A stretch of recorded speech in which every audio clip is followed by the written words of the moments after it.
Marshanda sebut masih nyicil biaya RSJ di Amerika Serikat, Raffi Ahmad, sisanya aku yang bayarin. Aktris Marshanda mengaku masih menyicil pembayaran rumah sakit jiwa di Amerika Serikat sebesar $20.000 AS atau sekitar 297 juta. Diceritakan Marshanda, selama 2 minggu berada di rumah sakit jiwa, yang terjadi tanpa kehendaknya, Marshanda ditagih sekitar $20.000 AS. Pas udah dikasih bil yang harganya hampir $20.000 AS, bilnya berubah karena nambah, ucap Marshanda dikutip dari FYP Trans 7.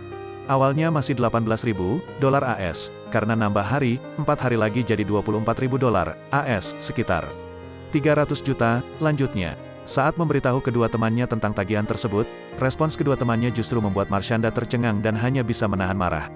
Aku tuh baik-baik aja, ini semua tuh perbuatan kalian. Ya enggak bisa dong, enggak bisa kita dong kak, kata Marshanda mengulang ucapan temannya itu.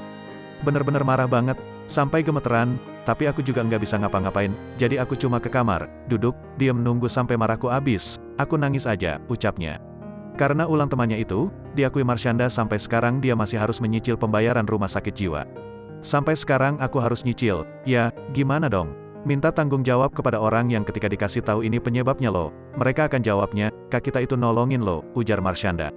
Mereka nggak sadar itu ada ikatan, ada hubungan dengan perbuatan mereka, imbuh artis yang akrab disapa Caca itu. Mendengar pengakuan Marshanda, Raffi sebagai sahabat spontan mengungkap niatnya untuk membantu Marshanda. Udah kak, tenang aja, ada aku kak, aku pasti bantuin kamu kak, kamu nggak usah khawatir, ucap Raffi.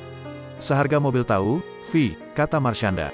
Ucapan Marshanda tak membuat Raffi mengurungkan niatnya.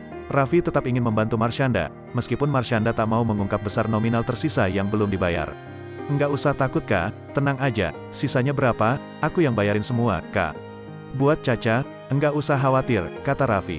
Aku enggak pengen Caca makin pusing, kamu harus happy, aku bantuin kamu.